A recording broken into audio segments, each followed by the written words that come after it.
shine if you don't glow. Hey now, you're an all-star. Get your game on, go play. Hey now, you're a rock star. Get the show on, get paid.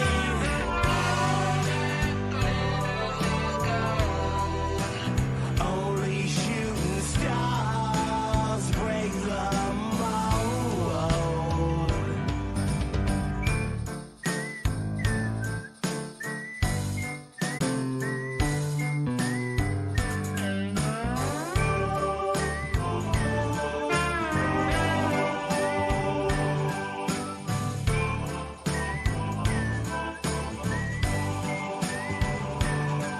It's a cool place, and they say it gets colder. You're buckled up now, wait till you get older. But the media men beg to differ, judging by the hole in the satellite picture. The ice we skate is getting pretty thin.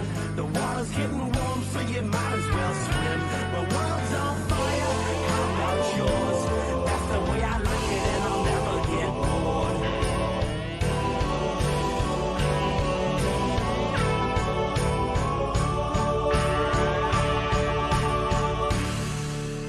Hey now, you're an all-star. Get your game on, go play. Hey now, you're a rock star. Get the show on, get paid. All that glitters only shooting stars break the mold. Somebody once asked, could I spare some change for gas? I need to get myself away from this place. I said, yeah, what a concept. I could use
There we go.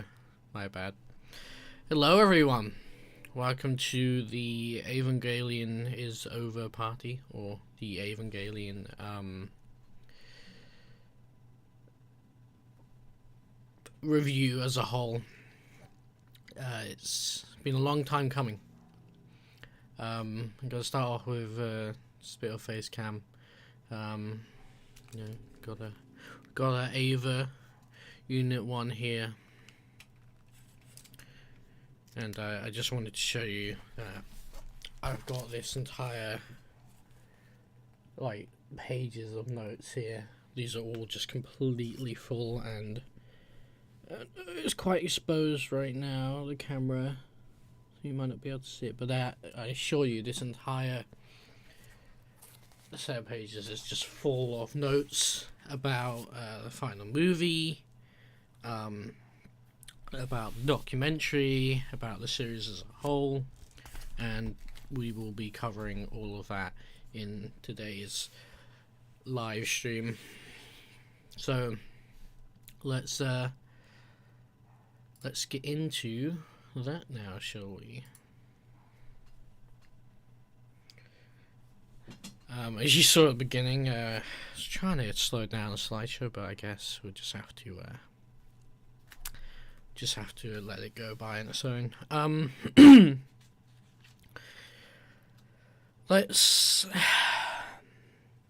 We just start off by saying, wow, what a journey it has been to get here. It's 26 years in total, of which I've been here for about 5 of those. So I've been here since the rebuilds were coming out, pretty much since the first one came out. Was it 5 years or was it longer? Not quite sure. But let me just say thank you, Hideaki Anno, for creating an amazing series. I mean, as a whole, an amazing series. Truly, a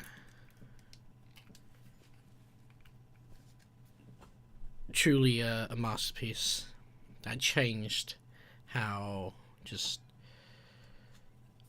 anime in general is done, and it was great, you know. Oh, let's see if we can. Here we go. So let's start off with the original series. We'll just do a short summary. We won't go into the actual events of it. By the way, there will be spoilers in this. And a lot of this is my own opinion.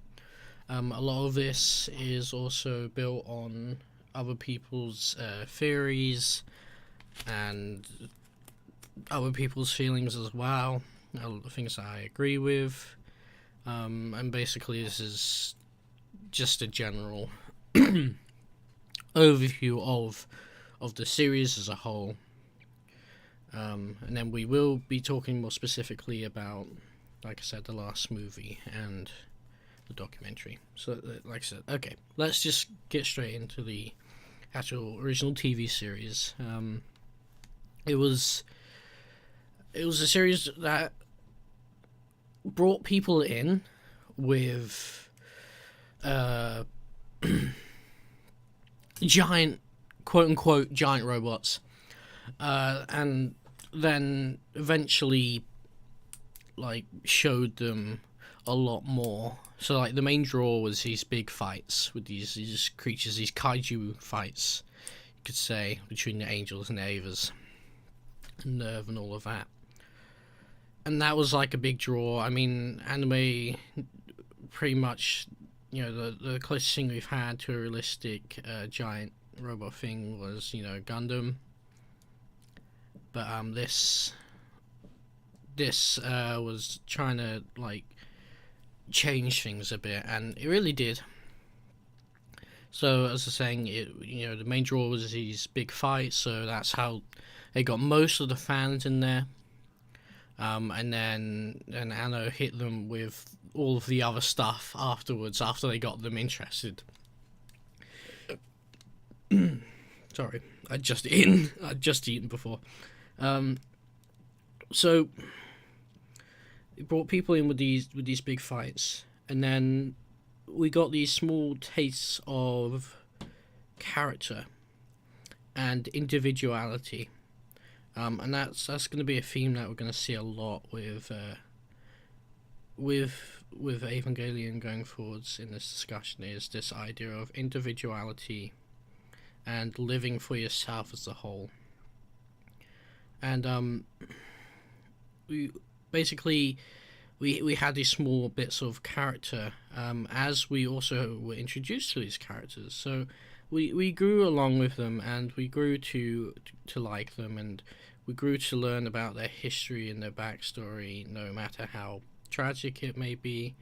And we had these small tastes of like the bigger picture and like the quote-unquote lore. We had small tastes of that along the way, but it was never the main focal point of Evangelion as a whole. It was more about the characters, and it had this whole front of being about giant creatures fighting to get people interested in, or at least that's my opinion. What I took away from the original series was that was what it was about, was the individuality and all of that. So we're getting these stories, building up on them. We're getting these character developments, and then we have a lot of imagery, a lot of biblical imagery, a lot of I wouldn't necessarily like how do you say this? Metaphors. There was a lot of metaphors in there, I think, you could say. Now, a lot of people say, well, the biblical imagery, it meant a lot, and then a lot of people say it didn't mean anything, and we'll get into my views on that a little bit later, especially when we get into the rebuild stuff. It is definitely something that we'll learn a little bit more about when we go on. But we get a lot of this imagery, a lot of these metaphors and everything.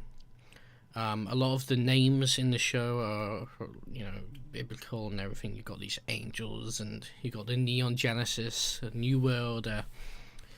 You got Shinji and Kaoru and all of this. So we've got a lot of imagery here. The whole like impact events and all of that, which we learn about in the TV series, and the whole point of the TV series is to stop the third impact.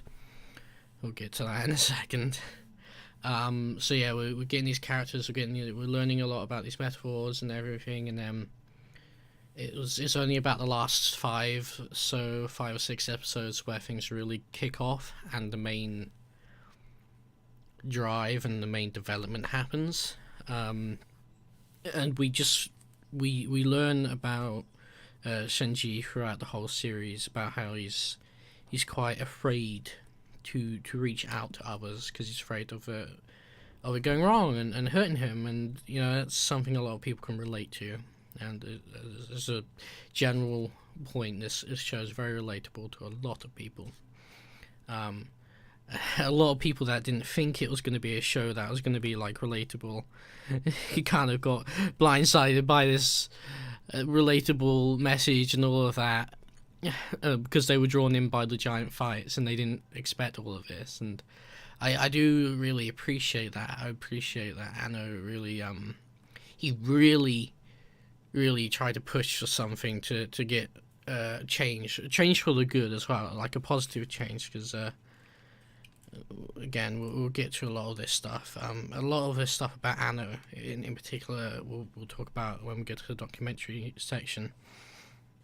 But we're still talking about the TV series. So, like I said, it starts to kick off in the last 5 episodes. We're running out of angels now. The last fights are happening.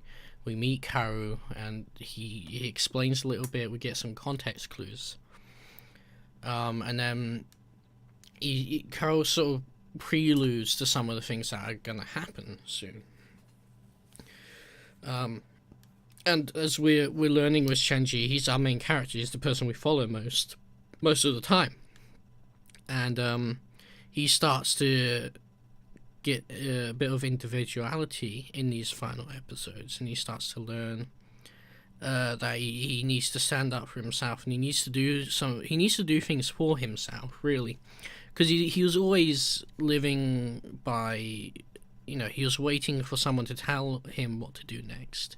He could never choose, and he didn't know what to do for himself. He didn't know what was the right thing to do for himself, and he always was like, before he was picked up by Nerve and everything, he was alone because of Gendo leaving him, his father, and then they come along when he's at the right age to actually pilot an Ava, and all of that. And there's a few things about the Avas I need to address real quick. They're supposedly interlaced with the mother's soul of the pilot.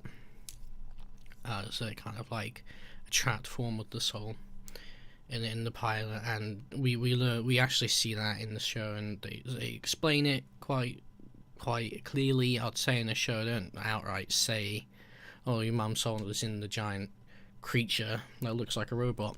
In fact, we only learn that it's not a robot at a certain point in the show as well. But anyway, that's we learn all these interesting details about them. These details about the mother's soul stuff, it's kind of important for the plot. And similar thing is with Rei. She's quite important, as she's kind of meant to be Yui reincarnated. It's Gendo's attempts at bringing Yui back. She's a clone, basically. Kind of. I don't know. It's not really attempt to bring Yui back. It's more. That was a little bit ambiguous. I mean, it was more like, oh, they wanted another child, I think was more the implication, and but then it became Gendo trying to bring Yui back after she died.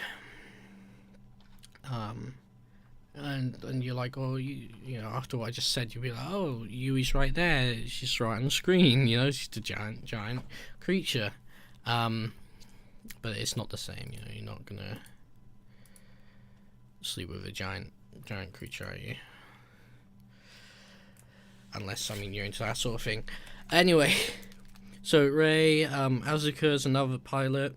So you've got Rei, Asuka, and Shinji, the three main pilots. The three in the front here, and then Kaoru here in the back. We learn all about each of these each individuals through the show. We learn about Asuka and how her mum killed herself at a certain point, and she never got over that because her mum was all she had. Rei, because she's a clone, she doesn't necessarily have the most. She's basically like a child. She has the mental understanding of the world as a child. So she understands words, right? But she doesn't understand concepts, basically, and that's something that you see in the Rebuild movies. You don't really see it so much in the original show. You get hints of it in flashbacks and stuff like that. Anyway, so we've got these pilots, we've got these final episodes, things are progressing. After Shinji realizes he has to kill Kaoru, because Kaoru's an angel. There's quite a lot of imagery and symbolism there. And then the third impact happens. Now, at the end of the original show, we didn't really see that. We got an episode where they ran out of time. They were being pressured by a studio at the time, by Gainax, I think, to finish the show, and for the longest time we thought this was, no one necessarily knew if it was time constraint or whether it was an artistic choice. We got a confirmation in the documentary that it was a time constraint thing, and it came out as an artistic expression as well. Now, the events of the final episodes, the final 2 episodes, I believe, of the TV series actually take place in the middle of, around the final third of End of Evangelion, the movie. They actually canonically take place in that. And you'll kind of understand what I mean after you've watched. I mean, by the way, all of this is assuming that you've watched all of this, and I really hope that you have watched all of this before going into any sort of discussion like this deep, because this will basically just break it down. And I mean, if you haven't watched it and you watch this first, and this might ruin it. Also, by the way, I don't assume people to be watching this. I mean, listening to it, I mean. Anyway, so third impact. So let's get on to the End of Evangelion movie. Anno wasn't happy with how it ended. That's understandable. They had a time constraint thing, and a lot of people weren't happy as well. They weren't satisfied. They were very confused about the ending of the original show, because it ends with like them congratulating Shinji. The reason why they're congratulating him is because in the third impact, Shinji is the one who gets to decide whether humanity continues being individuals or whether they go back to their primordial form of their LCL, the primordial soup. If they go back to that form where they don't have individuality, they're just one giant collective I can't say that word. They're basically a collective, a giant collective mind where no one's individual. And it's implied that both alive and dead souls are all together in this form. So we have that in the original series. By the way, this is a screenshot from the final episode. You can see it's very, very early production. They coloured it in with marker pens, basically. I mean, it looked great.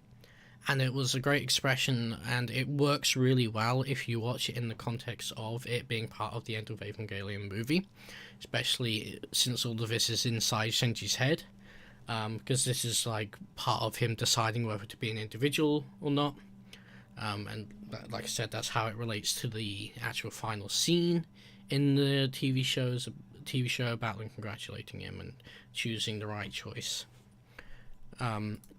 So it was definitely an interesting thing there, and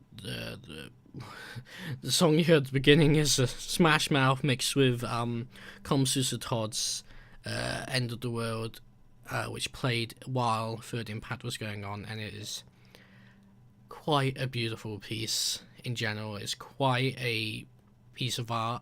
I would say End of Evangelion is still by far the best movie and in the series, the best part of the entire series, because it is that final moment where Shinji overcomes all of the shit that he's been through. He's not a good person. Like, no one in the show is perfect, by the way. Everyone in the show, in the movie, are people with flaws. We will get into that with certain opinions on certain characters in the Rebuild movies, but everyone in the TV show, they all have some sort of flaw. Makes them real. That's how people connected to this show, and how people connected to people in the show, and actually enjoyed it, and that's probably one of the biggest reasons it's so popular. So, Third Impact happens. There's a lot of imagery there, a lot of symbolism.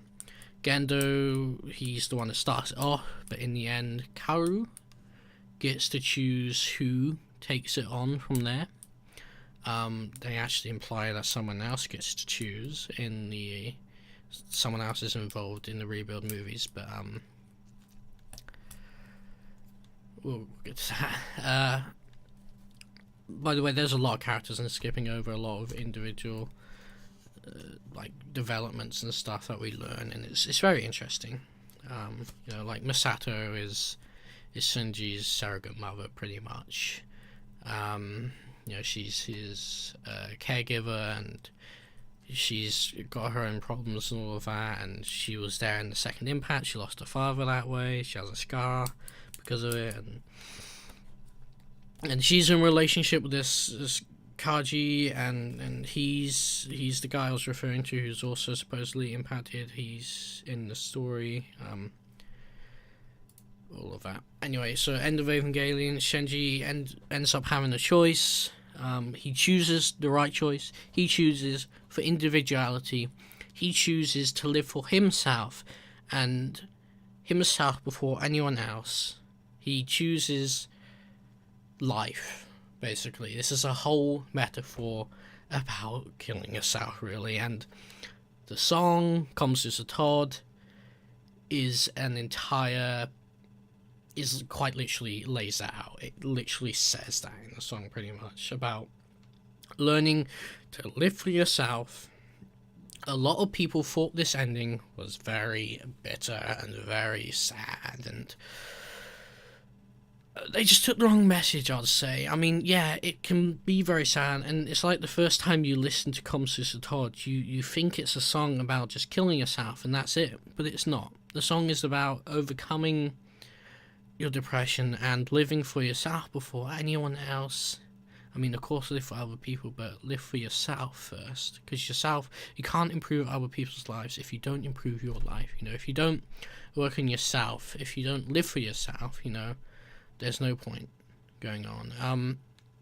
Now, I will say the end of Evangelion, it was only really Shinji's story that was covered. And I mean, Shinji is really like an insert of Anno, and you can tell Anno was quite depressed at the time. And he was quite depressed at the time, and it very much expressed itself in the movie.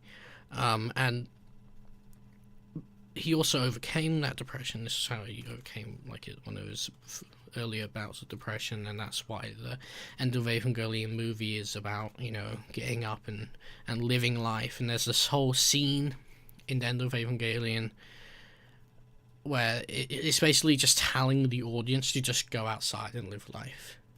That's what Anno wants to express with this series. That is what he wants to tell with this series, is to go out there and live life and live for yourself before anyone else.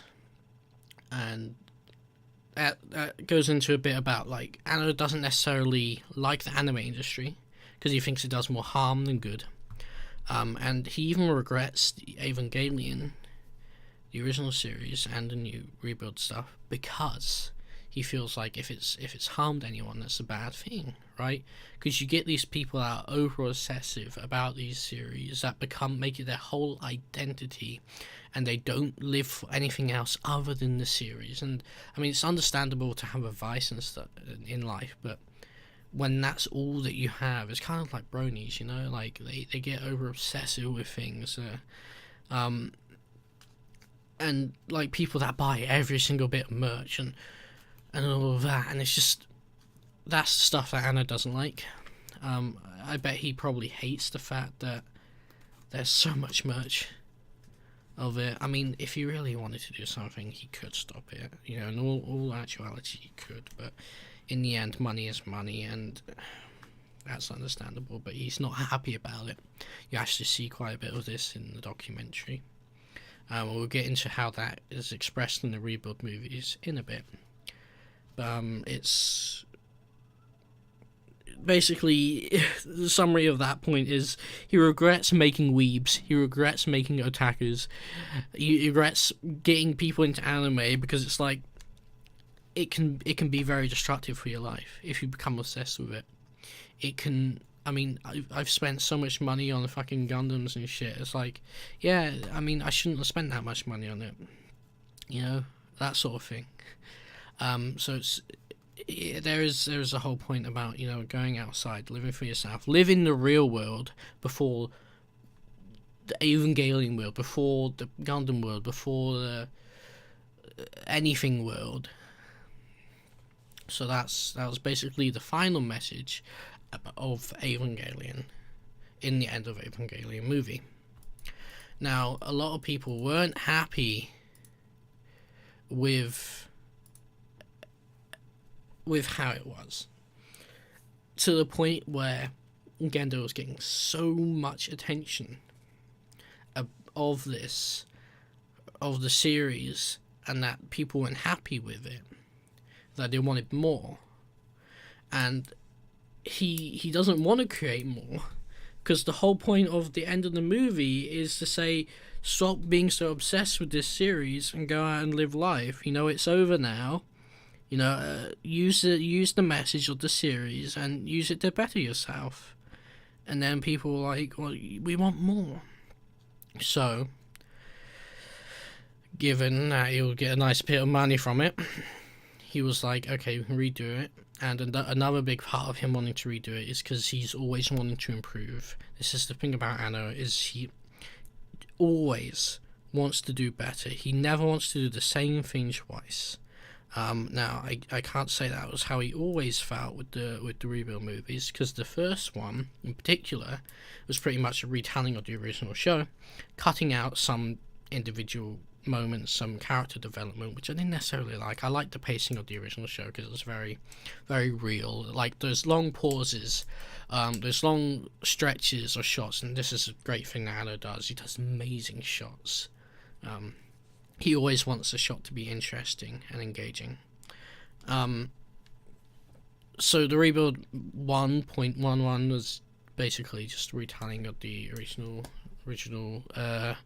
episodes with the angels and all of that, and there's a lot of imagery to imply that this is a reset world. This is the world after end of Evangelion, but all of the characters are reset as well. So basically, you got these giant, oceans of red and all of this shit. I mean, you could kind of say, well, it's implied that this is a world where the angels and the second impact caused all of this. And it's like, well, that's not really the point, though. The point is, Anno's trying to say, well, we're basically telling the same story again. Is this what you guys want? Is this what the fans want? Well, I'll give you what you want. So, he did just that. He tried to give the fans what they wanted. To the point where in the second movie, I think this is where we're introduced to Mari. Now, Mari is an interesting character because she's fan service. She's literally fan service. And this is where Anno gets very bitter towards his fans. Not his fans, like, very bitter towards the obsessive fans over Evangelion. Like, the fans that don't necessarily get the original message, but they just like the show. The obsessive, like, weeb otaku types, and I know I'm not necessarily using the term in the correct way. This is just because there isn't a better alternative for a term for the sort of people that we're talking about here. So he's basically doing this show to address them directly. Now, in the second movie, we get a lot of, technically the third if you include End of Evangelion, but that's part of the original. But in the second rebuild movie, we get Mari involved. She's literally fan service. It's very obvious that it's fan service. Some of the fight scenes in the rebuild are fucking amazing. Some of them, and we'll get to that in the final movie. But yeah, we get a lot of fan service. By the way, animation looks good in the rebuilds, apart from the CG, which can look a little shit, but the animation was good in general. So Anna's getting a bit bitter towards his fans, just wanting the same shit again, and he's like, well, I don't want to create the same shit again, I want to just move on with my life, I want to do other things. And these fans like, no, we want more Evangelion, and he's like, well, I don't know what else we're going to do for Evangelion. So he's like, oh, we'll just tell the same story again. And then people got upset that he was telling the same story again. So that's when he starts mixing things up. The second movie did they have third impact then? Or near third impact? It was either the second or the third movie. Actually, no, the second movie, yeah. There was near third impact. Kaji sacrifices himself to help stop it. In the end, Shenji's the one who starts it and stops it. He kills a shit ton of people. Like, he genuinely almost ends the world. I mean, of course, he's sort of coerced by Gendo and all of that, but Shenji just... There is a whole message about individuality again, though, in the second movie. So there is some development. There's a lot of weird shit going on. A lot of weird, wacky shit, and we get like Asuka and Unit 2 and Berserk mode, and it just it sort of starts to become kind of satire. Like, it looks like someone is making a parody of Evangelion, but as a normal anime, right? That's what it comes off as. And I think this is it's called Anno Gendo. This is Anno expressing his disappointment with the fans of the original series wanting this. The third movie. Okay, so the second movie was okay, but then the third movie was, oh boy, do we have a poster for the third one? No, that's the fourth one. We don't have a poster for the third one. I thought I did. We'll just use. We'll use this still. Oh boy. The third Rebuild movie felt like full satire. Like, genuinely, like, full taking the piss. The power scaling keeps escalating. Where the fuck are they getting all the resources for this sort of thing? How are they creating all this shit sort of thing? And there's very, very, very few moments of quiet and just progressing as characters and individuals. I keep saying individuality. Progressing as individuals, and it really just felt like satire. It really just felt like Anna was pissed, and he just was expressing that he's like, if this is what you want, I'm gonna give you what you want, and I'm gonna show you how shit it is. And I really didn't like the third movie. I mean, at least the ending was alright. There were some moments where Misato progressed with Shinji and all of that. I think that brings us up to date to the final movie. So the final movie, Evangelion 3.0 plus 1.0 1, Thrice Upon a Time, aka Goodbye Evangelion. Okay. First off, I liked the movie. As a whole, I liked it. Now, there were parts I didn't like about it, just like the other movies. I didn't outright hate it or anything. I didn't really hate any of these movies. I just think that the third Rebuild was the weakest and the worst because of that whole thing. And Anno even got like wishes of being killed online, and that sent him into a depression, which is why there was like pauses between the movies, and there was a big pause between 3.0 and 3.1, or 3.0+1. Okay, so summary of the movie: a lot of shit happens. Somehow they're able to fix the world because when near third impact happened, by the way, the third one, I think they were trying to cause another impact and all that, and it's still Gendo trying to create another impact to get back with his wife, sort of thing. But there's they're trying to, Misato and crew, which now has a giant flying ship that was built off Unit 1. So, okay.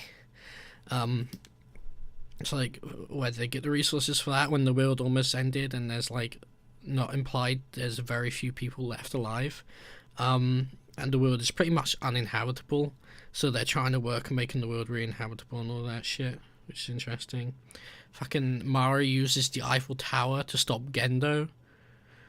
It's like shit like that, and you're like, what? This is like a Michael Bay action movie sort of shit. This isn't the sort of thing that we see in Evangelion. I mean, it looked cool, but bro, what the fuck, you know? So, okay, let's see. We're gonna go off my notes now because everything else before was impromptu. Let's see. Okay, so the first section of the movie I loved. after the action scenes, when we got to the village, I loved that section. It felt real. It felt Evangelion. And then it sort of went to shit again, and then it went good again. So basically, my enjoyment was low, high, end of movie. And it's sort of like middled out at the very, very end. Let me just say, the English dub on this was really good. Like, genuinely, the English dub of the real movies is really good. So, let's see. CGI looked bad. Let's talk about the CGI real quick. This entire movie was done in a revolutionary way, where they basically revolutionary and not revolutionary, like it's sort of thing we've done before, but the way it was approached is quite interesting. And they basically got real life actors in motion tracksuits to go through the scenes, and he was trying to get the shots of the scenes with real camera angles to try and make it as realistic as possible. And then they would like rotoscope on top of that. I mean, rotoscope's not the correct term, but it's the sort of thing that they did, where they would animate on top of that to make it look as realistic as possible. And that's one of the reasons why this took so long to make. This movie took years and years to do, and Anno wasn't happy. He rewrote it a few times. He did entire reshoots and all of this, and it was a big stress on him and all of his crew, which is a lot of things that you see in the documentary. So yeah, the animation was crazy, like the way they did it. The CGI, pure CGI scenes didn't really look very good. There was some fight scenes in the middle that looked fucking horrendous. And again, with the power scaling, they just brought the power scaling up. I think that was more of a response to the audience thing, saying, "Oh, wouldn't it be cool if they fought a million robots and well, not robots, but they fought a million angels and all of that?" It's like there are very clear moments where it feels like he's taking the piss. Anno's taking the piss. It's moments like where they're like, "Oh, look out! There's the Ava type infinity," and you're like, "What the fuck? What the fuck is an Ava type infinity?" And there's like millions of these Avas, and you're like, where the fuck did they come from, sort of shit. And then the fights, and there's more giant ships, and it's all of that it's just, I really didn't like all of that bullshit, where it's like, I don't want it just to be pure characters all the time, but the action is just too far, and it really feels like satire, and I hope it was satire, because if he made that from his heart, like those action scenes, I'm like, I don't understand. I mean, yeah, they were interesting in the way that your sort of eyes glaze over and your mind is entertained, a similar way to the Michael Bay films. Sorry to copy Jobby the Hong here a bit. I did watch his review before this one. I was going to do this yesterday, but I heard he was going to do his review, so I was like, alright, I'm going to watch his to find out what he thinks, and I pretty much agree 100% with what he says. Music in this was alright. There was some good tracks. Nothing beats End of Evangelion. That amazing. Ending of this was kind of beautiful in a way. I mean, yeah, it was too perfect. I do think so. It was too perfect, too easy, you could argue. There is meta-narrative as well. Again, like End of Evangelion, about going outside sort of thing. And this is Anno trying to say, it is over. There will not be any more Evangelion. I really hope there won't be any more Evangelion, because that would go against the whole message. And those last scenes were, it felt like just pure Anno there. Again, I'll talk a little bit about it in the documentary section.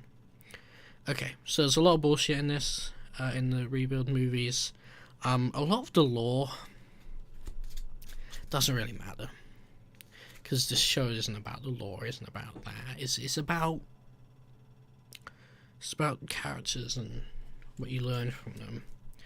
And again, that goes back to the fact that there are these fans who really like the lore and like the background stuff, the stuff that really didn't have that much thought in it.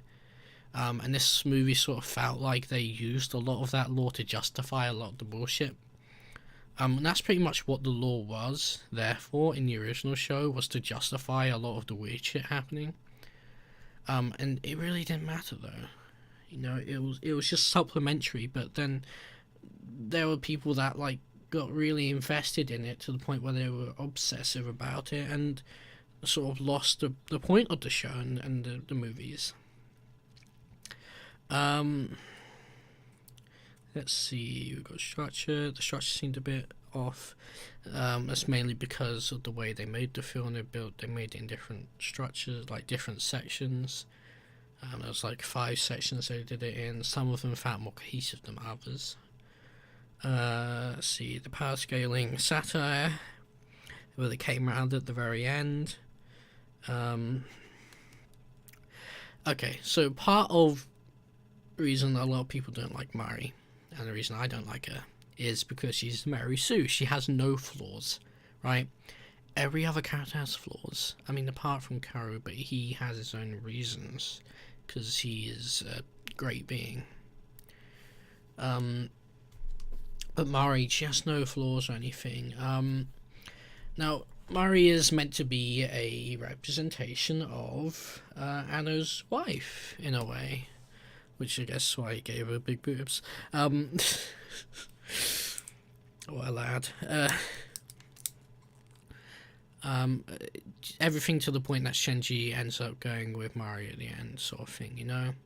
And that sort of felt like a response to the fact that all the fans kept shipping certain characters together, sort of thing. So maybe that was a bit of the reason why he did that. But the reason why that's bitter, like that's, you know, people are feeling bitter because of that, is because they never had that time of Mari and Shenji developing with each other. They never really got to meet. They barely ever got to talk. Mind you, it's implied that Mari is like 30-something years old, older than that, really, because of like some of the flashback scenes. I'm not going to get into that. It's a bit ridiculous. Another thing about this movie, sorry if I'm jumping around a little bit, there's a lot to go through here. A big thing about this is, in the original series we had Shenji's story. This one was Gendo's story in the end. Kind of. Like, they summarized Gendo's character. In the original show, he never really moved on from losing his wife Yuri, Shenji's mother. He never got on from that, and he you know, created further impact and all that, and it's the same reason why he wanted to create another impact in this movie, and he actually ends up going to the anti-universe. I know we're getting crazy here, but he goes to the anti-universe, which is very meta-narrative, and there's entire parts of it's implied to be our real world, all the way down to the fact that they're inside of the studio, an animated version of the studio that they filmed the film, like the real version of the film scenes in, like where they did the motion capture. They literally are inside that studio, which is the meta-narrative part as well. Oh boy, let's see. Is there anything I'm missing here? I think I'm getting it all. Some things I wasn't able to write down, but in my head, sort of thing. So this is just meant to be goodbye to Evangelion as a whole. It's meant to be goodbye. It's hopefully goodbye. It's a very nice ending, I guess. It's probably the best ending we could ask for, because he was trying to please everyone. Anno was trying to please everyone. He's trying to please the obsessive fans. He's trying to please the studios, and he was trying to please the original fans that got the original message, and he brought it around in the end, I think. Even if we had to go through a lot of bullshit to get here, you know, it still had the right message about live life and go out there and be happy. Now, it's time to talk about the documentary. Documentary came out just around not long ago, like earlier this year, about the filming and Anno as a whole. this, I would say this documentary is required watching to understand Anno and the greater meta-narrative of Evangelion. Because you learn about how Evangelion is Anno, basically. Every sort of, all the scenes, all of the, anything that's happened in his life is, and how he's feeling is expressed in the movies, which is why some of them felt like satire, because he was getting bitter about the series, you know? That's why this series is so pure, I'd say. It's very, as a piece of art. So, yeah, I did it right. Okay, so this is Expressions. It's a revolutionary type of filming, which is crazy how they did this. So you got the main parts of the film, where Anno wanted to completely rewrite some parts of the film. And he wanted to break. Yeah, he kind of, there's moments where Anno didn't want to do it, apparently. He wanted to break the mold of the series, he wanted to break the mold of anime, and he wanted to break the mold of Evangelion in general, which is why some of the things came out the way they did. He's very passionate about the series, I'd say. Like I said, I mean, it's his expression. Something that is always said about Anno is his work is above his life. It is basically, it's very clear that he chooses work very importantly. And before he met his wife, that was how he saw things. You know, he didn't really care about himself, which is interesting because about the whole, message of Evangelion is to care about yourself before others, and to try and live for yourself. So it's sort of like he understands these things, but he struggles to go through and do them, which again is very real and very honest. So yeah, he puts work above his own life. He said after this movie's done, he's okay with dying. It's just crazy to think that. So he did rewrite a lot of this. They did want to bring in the real world into this as well. A lot of the shots were redone multiple times because he wanted them to be interesting, but he also wanted them to be real, which is very, very pure as well. You know, he wanted to create something entertaining and real. Now, something that was stated and very clear is he loves snacks. He's always snacking. He's always eating something. Apparently, well, very obviously, you see. Another reason why this movie took so long was because there were no storyboards, just a script and them doing the real life sections being mocapped. He did, however, the reason why he did come back after his bouts of depression is he wanted to end the series. Again, that goes back to the meta-narrative of people wanting it to keep going forever. And he's like, no, that's not right. That's not, you're not going to move on in your life, so he wanted to end it. Interestingly, one point in the documentary, he talks about his father, and how his father lost one of his legs, and his father became a very bitter person because of that. I didn't like the world, and he says, well, it's clear that his father was quite a big influence on him and how the original series came out, and apparently he really liked drawing things missing a limb because his father was missing a limb, and he always looked up to his father. And that goes further into a theme of there always being something missing, and that life is beautiful because or something is beautiful in life because it's missing something. And that works well with the fact that every character has a flaw and they're missing something. And it's interesting, when you look at him doing these scenes and he talks about them not being perfect or not quite what he is thinking, and wanting to be like better than most directors would do things. And he talks about there being something missing, and it almost makes you think, well, does he purposely like to leave something out of a shot to give you a greater appreciation for what's in the shot? So I thought that was a very interesting point that brings back to his philosophy of things being beautiful because they're missing something, and it is quite a nice philosophy. Oh, right, yeah. See, I just got to the point where it's like becoming a metaphor for AT fields. So in the original series, AT fields are what separates our souls. And it's interesting because in development of the movie, I don't know how the others were, but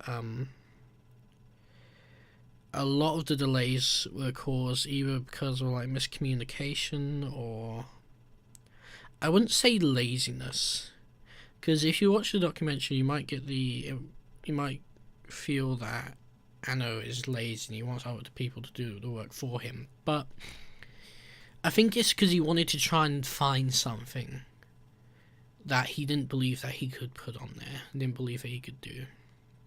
Which is why he was trying to get other people there, and he was trying to get other people's opinions on to create something, and that I just thought that was a very interesting metaphor for AT fields in general, because in the original show they always talk about how you can never truly understand each other in every word or every sense, and that sort of expressed itself in real life in the making of 3.0 plus 1.01. It came through in that and brought back AT fields, and it's kind of unfortunate how AT fields were treated in the rebuild movies, because they lost their impact, their meaning in a way, which is kind of ironic when you watch the documentary, having it being a whole thing about that. And again, it goes back to some of the bullshit in there, like Asuka and fucking Mari combine their AT fields to destroy a shit ton of Avas at one point. It's like, that doesn't make sense. And it's like, well, it doesn't need to make sense, no, but it still needs to be consistent at least, Alright, so yeah, there was a lot of misunderstandings because they couldn't communicate directly into each other's minds. As much as they spoke about it and expressed it, they still couldn't quite get it, and it got to the point where Anno started to take his own angles and shots and trying to work through it on his own time, own mind. His fans were in bitter and depression, which I've already spoke about. The angles, there were so many angles in this. He wanted every shot to be interesting. He never wanted to do the same thing twice, which I think is a direct response from the first two movies, or the first movie in particular, and the response he got from the fans, and how that has improved him as a person, as a director. He never wanted to do the same thing twice. He always spoke about how every other series that he tried to do after Evangelion felt like it was just Evangelion again. I just have one of the things just says money here, and it's like, yeah, the main reason he did it is money, but he also wanted it to end. He wanted to run away from Evangelion, and I think that's just an interesting point. He wanted to run away from the series, kind of like how Shenji wanted to run away from his responsibilities. May they be forced upon him. Whereas Gendo, I called him Gendo again, Anno, Anno, he had a choice. Right, it's kind of in the original series, Shang-Chi. I mean, he had a choice, but he didn't feel like he had a choice. And I think that's also how Anno feels, is he feels he doesn't have a choice. He feels like he has to end it because he's obliged to end it because he created this thing. And he knows that no one else can truly end it in a way that would satisfy him because they're not him. They don't think the same way he does. There might be someone that does, but he doesn't feel that way, and that's fair. And that's part of him being an artist. But no, he felt like he couldn't run away from it, even though he wanted to, and that's why he took breaks, such long breaks in between the films. And yeah, one of the points here is I wrote he's not the biggest fan of the industry, which I did speak about. He's not a fan of the obsessive culture it creates, and how I guess he's not a fan of how it becomes money grabbing, and I really don't think Anna really likes the merchandising that much. It's like you see the studio, there isn't a single bit of merchandising there, which is kind of nice to see in a way. So this all comes back to the point of End of Evangelion, about moving on and being an individual, and it's hard to I think I'm feeling a similar way that he might have felt, in the way that it's hard to express the point, and he did it in a very particular way in the End of Evangelion, and he did it again in this movie, and it all comes back to the same thing in the end. Just go out and live life and make friends, and even if you risk hurting yourself in a relationship with friends, or may it be more, if you didn't give it a go, you've only got yourself to blame. And at least if something does go wrong, at least you gave it a go, and that is so much more than someone else can say. And it's important to just live life. That's basically the message of the show in general. Live for yourself before anyone else, because if you can't live for yourself, if you can't improve yourself, if you can't help yourself, you can't help others. And that's something I think we can all think of from time to time, is we need to remember that. So I think that covers what I was feeling about this series and this movie as a whole. Just go out there, live life, be free, young boy. Let your wings spread wide. Goes all the way back to the intro of the original show. So, thank you, Anno, and everyone that worked on it. Goodbye, Evangelion. Hopefully for good this time, and am I saying do we not need to rebuild movies? No, we didn't. We really didn't. You're not gonna hate yourself watching them either, though. So yeah, goodbye, Evangelion. At least some of the things that rebuild movies did do is they tried to get every character sorted, which is more than what the original show could do. Because they were limited by time and everything, and even at the end of Evangelion, they couldn't get every character, but they did this time, and I feel satisfied, I guess. I understand if people weren't. I understand people didn't like some of my opinions on this. I understand people that think the rebuild movies are the best thing in the world, and I disagree with them strongly. You know, I'd say I think you're missing the point of Evangelion as a whole. You know that life is hard, but it's worth living. You know, it's better than the alternative. It's much better than the alternative because there isn't anything. You know, we live in the real world. There is no primordial soup to be reset in and all of that shit, you know. When you die, you die.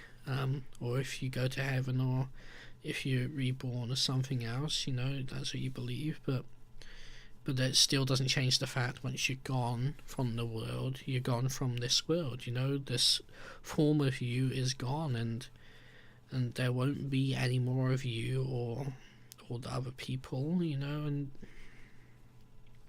other people that may die, and make the most of it, you know, even if it is hard. And part of life is the pain and the hard part, and that's what makes it worth living in the end. Because, you know, once you do go through pain, you do improve as a person. I mean, not everyone does, and unfortunately not everyone does, but if you're a good person, you'll use that pain to improve you. And that's a big point of End of Evangelion. And maybe that's why I didn't need to focus on other characters. Because Shinji is everyone, in a sense. He is meant to represent everyone. He's meant to be the main character. And I guess you could say that relates to obsessive culture, and how like obsessive fans of a show will directly connect themselves to a certain character. And now my dog's going off. And that you kind of say that's the reason why, there's a part of the reason why the rebuild movies came out this way, is because there's a surrogate character for everyone, sort of thing. I mean, there isn't really, but you know what I'm trying to say. It's just, I'm not trying to say the pandering, but you know, it's trying to give someone that representation, even though that's not necessarily the point. Again, that's something you could hold against the rebuild movies. I don't necessarily feel like that's the worst thing in the world, but again, I'd say it's kind of unnecessary. But you know, it happened, and I'm not necessarily mad it happened. I just hope we can all move on in general and live life. That's the whole message, and I think I need to go and check my dog now. So thanks for watching. Thanks for making it this far. I know it's been quite a while. And hope you enjoyed the Evangelion series and this review. Hopefully it helped you find some of your thoughts and feelings about how you feel about it. Because I know it is a lot to take in, and it's a lot to think about and process, and hopefully you take away a positive message from it as well. So thanks for watching. I'll see you next time with a gameplay video. I'm probably going to finish the Spartan Strike shit I was doing before, or we'll play Minecraft or Destiny. I don't know, we'll see, whatever I feel like. But thanks for watching, and I'll see you